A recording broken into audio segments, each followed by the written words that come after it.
ভদ্রলোকে পাড়ায় মেয়ে ছেলে নিয়ে ফুর্তি হচ্ছে নাকি? হ্যাঁ, বেরিয়ে আয় সালা, এক বাপের বেটা তো বেরিয়ে আয় সামনে। আমাদের বস্তি মেয়েকে ভেতরে নিয়ে আসো সালা, মেয়ে খুন করে দেবো। বেরিয়ে আয় সালা, ভদ্রলোকের মেয়ে নিয়ে ফুর্তি হচ্ছে কেন? কি হয়েছে? কি হয়েছে শ্যামা? এত চিৎকার চেঁচামেচি করছো কেন? এই যে সালা বামুনের বাচ্চা বিমল চক্রবর্তী, বামুনের ইয়েতে আমি পেচ্ছাপ করে দিলে সালা। ভদ্রলোকের বাড়িতে মেয়ে ছেলে পাঠিয়ে ধান্দা হচ্ছে রে সালা। এসব এসব তুমি কি বলছো? আমি যাও সালা, মেয়ে ভাঙিয়ে পয়সা কামাচ্ছ সালা। বস্তির মধ্যে এই সমস্ত রেন্ডিবাজি চলবে না বলে দিলাম। এই সময় দিনের বেলা মদ খেয়ে সেখানে মাতলামি হচ্ছে। হ্যাঁ হ্যাঁ, আমি নয় সালা মদ খেয়েছি, কিন্তু ভদ্রলোকের বাচ্চা কি করছে? হ্যাঁ, ঘরের মধ্যে গোলাপের গন্ধ শুকছে নাকি? ওই গোলাপের রাস মিটে গেলে ওকে রাস্তায় ছুঁড়ে ফেলে দিয়ে আমি বলে দিয়ে গেলাম তোকে। সালা বড় লোকের বাচ্চা, এখানে কি হচ্ছে? বদমাইশি হচ্ছে নাকি? বস্তির গরিব মেয়েদের ইজ্জত দিয়ে ছিনিমিনি খেলা হচ্ছে নাকি? কে ছিনিমিনি খেলছে? তুমি তুমি তুমি সালা গোলাপের মধু খাচ্ছ, রস ফুরিয়ে গেলে ওকে আটির মতো ছুঁড়ে ফেলে দেবে। যে কাজ তুমি করছো তার জবাব তোমায় দিতে হবে কুমার, জবাব তোমায় দিতে হবে। গোলাপ, গোলাপ নিচে নেমে এসো। গোলাপ, আমি ডাকছি।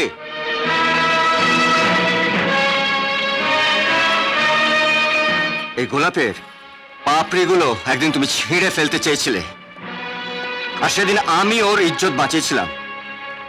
আর আজ তুমি এসছো আমার কাছ থেকে জবাব দিয়ে চাইতে, কিনা আমি ওর ইজ্জত নিয়ে ছিনিমিনি খেলছি। বাহ, চমৎকার। ঘোড়া যে একটা জন্তু, তার মুখে একটা লাগাম আছে, কিন্তু তোমার মুখে তার নেই। তুমি একটা জন্তুর চেয়ে নীচ, নোংরা, অসভ্য।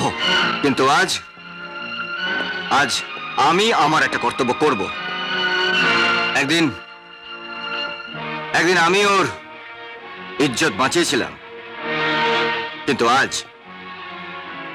আজ আমি ওর যোগ্য মর্যাদা দেব। গোলাপ, আমি তোমায় ভালোবাসি, আর এতগুলো লোকের সামনে আমি দাঁড়িয়ে বলছি, ভবিষ্যতে তুমি আমার স্ত্রী হবে।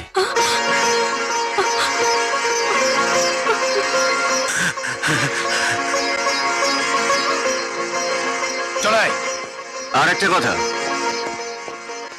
এই বস্তিতে আপনারা এতদিন যেভাবে ছিলেন, যেমন ভাবে ছিলেন, সেইভাবেই থাকবেন।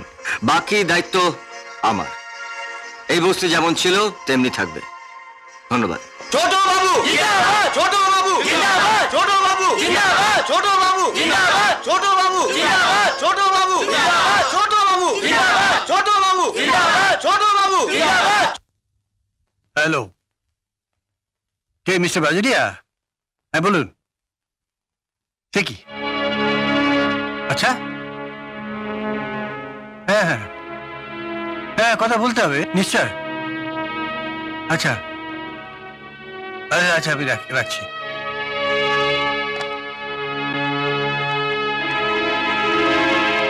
ও সুবিমল, শোনো, বাজুরিয়া ফোন করেছিল।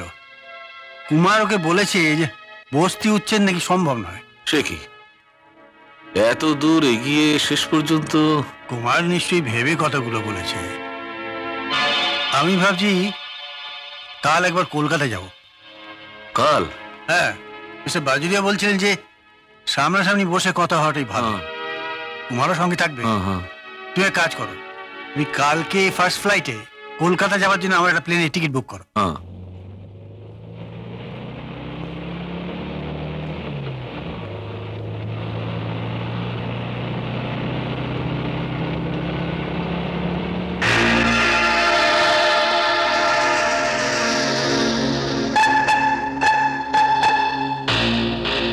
টাইম বোমটা গাড়িতে ঠিক মতো রেখেছিলি? হ্যাঁ বস।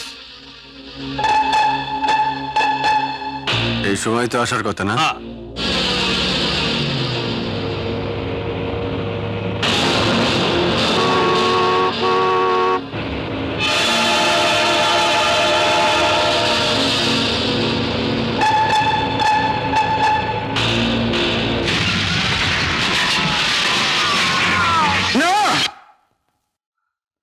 কিরে, কি হয়েছে? আরে, বাবাকে নিয়ে খুব একটা খারাপ স্বপ্ন দেখলাম।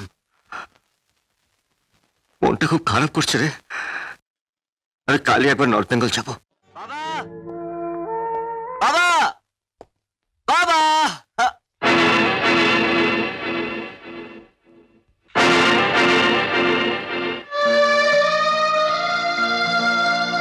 কাকা বাবু, কাকা বাবু।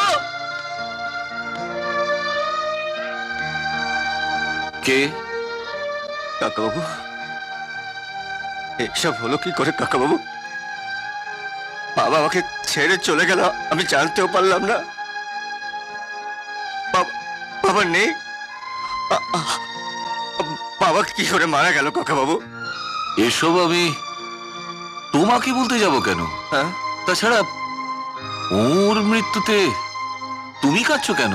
আমি কাঁদবো না কাকা বাবু। আমি আমার বাবার ছেলে কুমার। কুমা?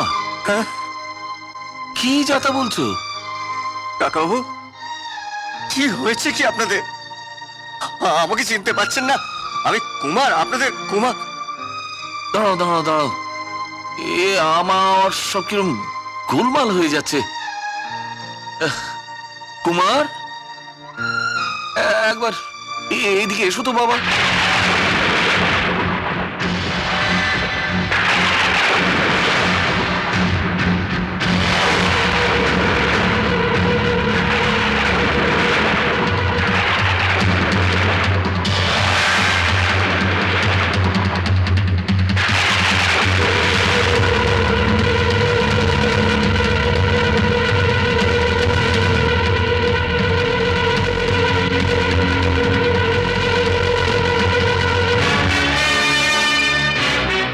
কাকা বাবু, দেখো না বাবা, এই ছেলেটা বলছে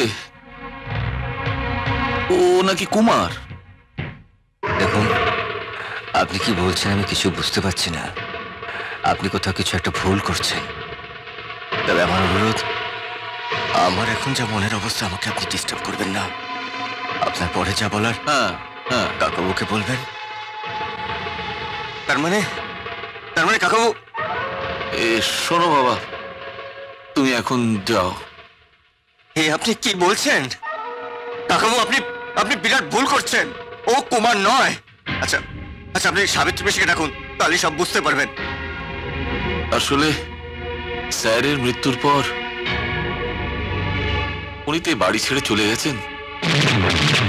দেখুন, আমি আপনাকে হাত জোড় করে বলছি, আপনি এখান থেকে চলে যান প্লিজ। প্লিজ চলে যান। শোনো বাবা, তুমি এখন যাও। কাকাবু, আপনি আমার জায়গায় নকল কুমারকে বসিয়েছেন। আপনি কি বললে তুমি? হ্যাঁ, ঠিকই বলছে। কেষ্ট, আচ্ছা এদিকে আয়, এটাকে নিয়ে যা। আগে চল চল